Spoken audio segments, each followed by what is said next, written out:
नमस्कार विद्यार्थी मित्रांनो, सर्वांचं स्वागत आहे आपल्या एमपीएससी टाइम्स या यूट्यूब चॅनलमध्ये। तर एमपीएससी राज्यसेवा आणि कंबाईन 2024 ची जी पूर्व परीक्षा असेल तर त्याच्यासाठी संदर्भ पुस्तकांची यादीचा हा व्हिडिओ जो आहे तो बनवतोय।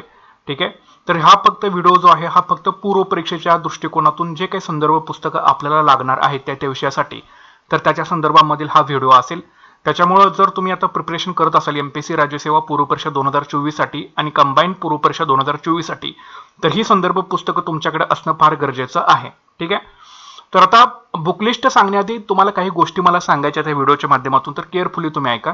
ठीक आहे, कारण या इम्पॉर्टंट गोष्टी आहेत, ह्या तुम्हाला कोणी गोष्टी सांगत बसत नाही। पहिली गोष्ट असं आहे की तुम्ही कोणाचाही क्लास लावा, पण जोपर्यंत तुम्ही स्वतःहून पुस्तकं वाचत नाही तोपर्यंत तुम्हाला पोस्ट जे आहे ही मिळणार नाही। ही गोष्ट पहिला तुमच्या मनाला ठामपणे सांगा। कोणाचाही तुम्ही क्लास लावा, पण जोपर्यंत तुम्ही स्वतःहून तुम्ही पुस्तक वाचत नाही, त्याच्या नोट्स बनवत नाही, कन्सेप्ट समजावून घेत नाही पुस्तकातल्या, तोपर्यंत तुम्हाला हा पोस्ट मिळणार नाही। ठीक आहे, कारण ज्यांनी क्लासेस केलेले आहेत ते त्यांना सुद्धा तुम्ही विचारू शकता, ते सुद्धा 4-5 वर्ष क्लास करून नंतर मग सेल्फ स्टडी करून मग त्यांना पोस्ट जे असते ती मिळत असते। ठीक आहे, तर त्याच्यामुळे कुठलाही क्लास लावा, तुम्हाला कन्सेप्ट जर क्लिअर असेल तर तुम्ही क्लास करू शकता, पण स्वतःहून तुम्ही जोपर्यंत एखादं पुस्तक वाचत नाही मनापासून तोपर्यंत तुम्हाला पोस्ट मिळणार नाही।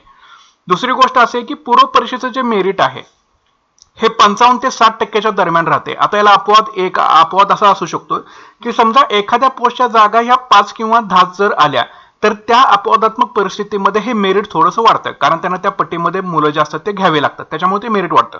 पण बाकीच्या जर दृष्टिकोनातून जर आपण विचार करायला गेलो तर पूर्व परीक्षेचं मेरिट हे 55 ते 60% दरम्यानच राहतं।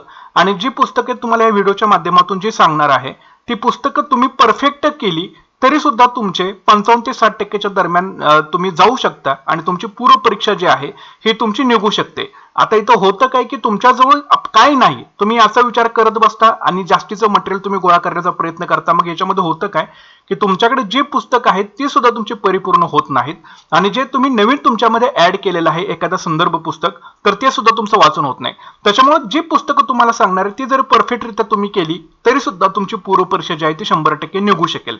ठीक आहे, तिसरा पॉईंट असा आहे की जे कोणी एमपीएससी मधून जे कोणी टॉपर म्हणतात किंवा ज्यांना कोणाला आजपर्यंतची पोस्ट मिळालेली आहे त्यांनी सुद्धा हीच पुस्तक वाचलेली आहेत, फक्त त्यांनी ते पुस्तक 3 ते 4 वेळेला वाचलेलं असतं आणि तुम्ही फक्त ते पुस्तक वाचायचा विचार करता किंवा तुमचं ते पुस्तक जे आहे ते एकदा सुद्धा परफेक्टरित्या वाचून होत नाही, त्याच्यामुळे तिथे सगळे प्रॉब्लेम जे आहेत ते होत राहतात। त्याच्यामुळे जे पुस्तक तुम्हाला सांगतो एक चॅप्टर 3 वेळा 4 वेळा जोपर्यंत तुम्हाला समजत नाही तोपर्यंत शांत डोक्याने वाचा।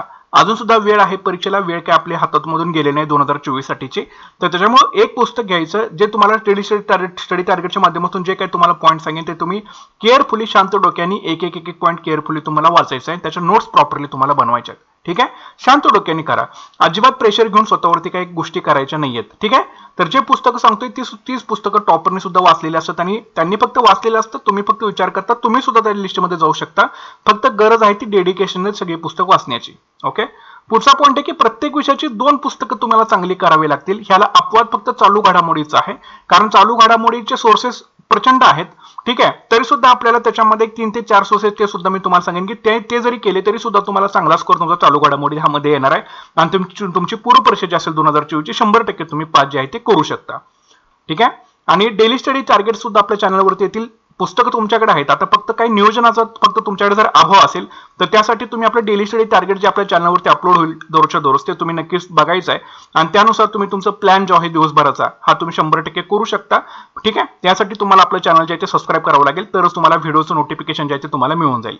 तर ह्या काही गोष्टी मला तुम्हाला बुकलिस्ट सांगण्याआधी करायच्या होत्या, तर या मनापासून तुम्हाला फॉलो करावे लागतील। ठीक आहे, तर बघा आता राज्यसेवा आणि कंबाईन ह्या दोघांसाठी एकत्रितच बुकलिस्ट आहे, याचा वाटलं तर तुम्ही स्क्रीनशॉट तुम्ही करून घ्या किंवा ही बुकलिस्ट तुम्ही लिहून काढा, किंवा जर तुम्हाला माहित असेल तर तुम्ही स्किप करू शकताय। तर बघा, प्राचीन आणि मध्ययुगीन भारताचा इतिहास जो आहे तर याच्यासाठी तुम्हाला विठ्ठल पुंगळे नावाचे लेखक आहेत यांचं पुस्तक तुम्हाला वापरायचं आहे, प्लस ल्युसेंट जीकेचं पुस्तक इथं तुम्हाला वापरायचं आहे। हे 2 पुस्तकं तुम्हाला इनफ झाली, तुम्हाला 55% आसपास तुमचा स्कोर जो आहे हा करून देण्यासाठी। ठीक आहे, विठ्ठल पुंगळे आणि ल्युसेंट जीकेचं पुस्तक तुम्हाला जे आहे तिथं वापरायचं आहे।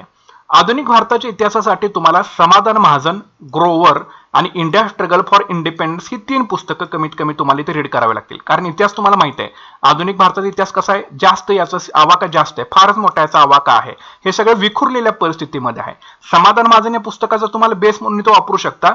पण ह्यामधून जर काही मिस आउट झालेलं असेल ते एखाद्या चॅप्टर मधलं, ते तुम्हाला ग्रोअरमध्ये मिळेल. ग्रोअरमधून जर मिस आउट झालेलं असेल तर ते तुम्हाला इंडिया स्ट्रगल फॉर इंडिपेंडन्स या पुस्तकामध्ये मिळेल. आणि इतकं सोर्सेस आपल्याला बास आहेत, याच्या पलीकडे आपल्याला सोर्सेस कुठले वापरायचे नाहीत. एवढंच करायचं आहे. ठीक आहे. महाराष्ट्राच्या इतिहासासाठी अनिल कठारे आणि गाठाळ ही 2 पुस्तकं इनफ झाली तुम्हाला.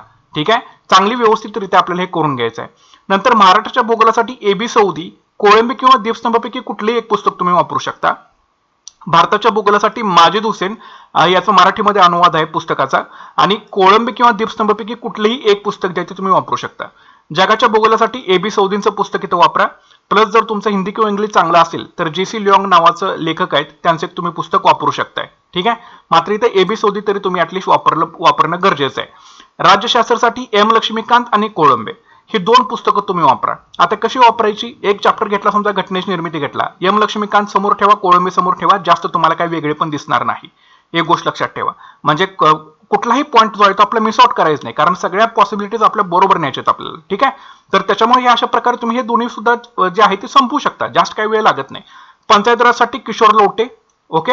अर्थशास्त्रासाठी किरण देसलेंचा भाग 1 आणि रंजन कोळंबे ही 2 पुस्तके इनफ झाली. सामान्य विज्ञानला दीपस्तंभ पब्लिकेशनचं पुस्तक किंवा सचिन भस्केचं पुस्तक तुमच्याकडे असेल तर ते तुम्ही वापरू शकता. मात्र दीपस्तंभ सोबत सचिन भस्के हे दोन्ही सुद्धा तुम्हाला अल्टरनेटिव्ह पॅरलली तुम्हाला घेऊन जावे लागतील. ठीक आहे. दोन्ही सुद्धा पॅरल घेऊन जावे लागतील.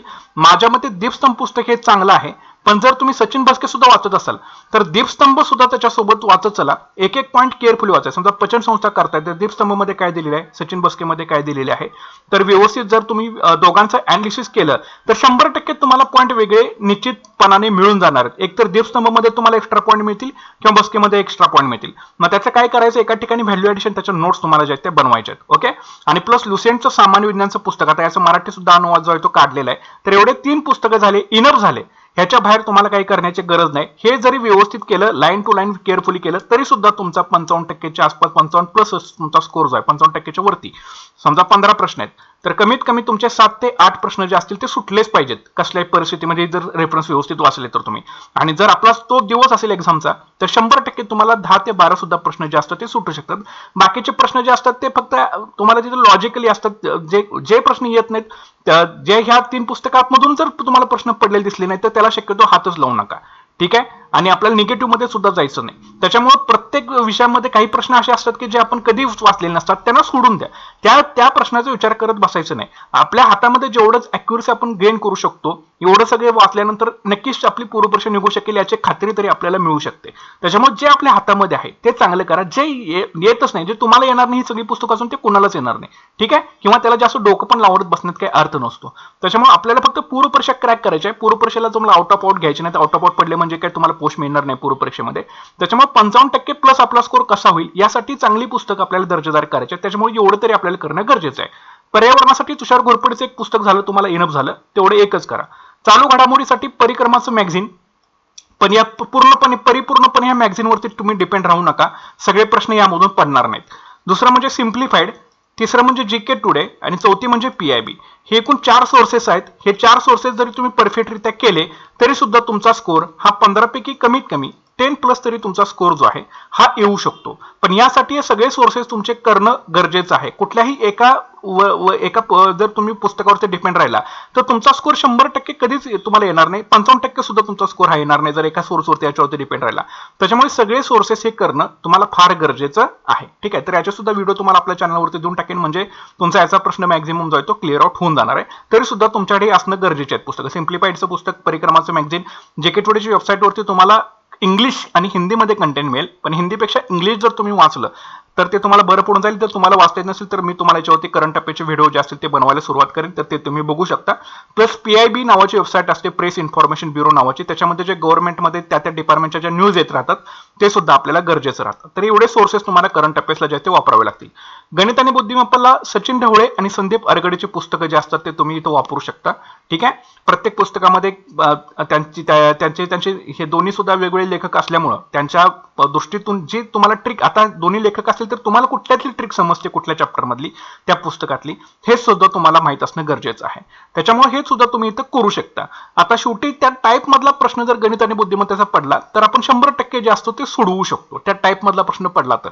पण जर त्या प्रश्नामध्ये जर त्यांनी काहीतरी स्विच केला एखादा मुद्दा तर तिथे आपण फसू शकतो. ठीक आहे, तिथे आपण फसू शकतो. मात्र ही जर 2 पुस्तकं जर तुम्ही वापरली तर मला असं वाटतं की तुमचा स्कोर हा 55%च्या आसपास तरी 100% जो आहे हा येऊ शकतो.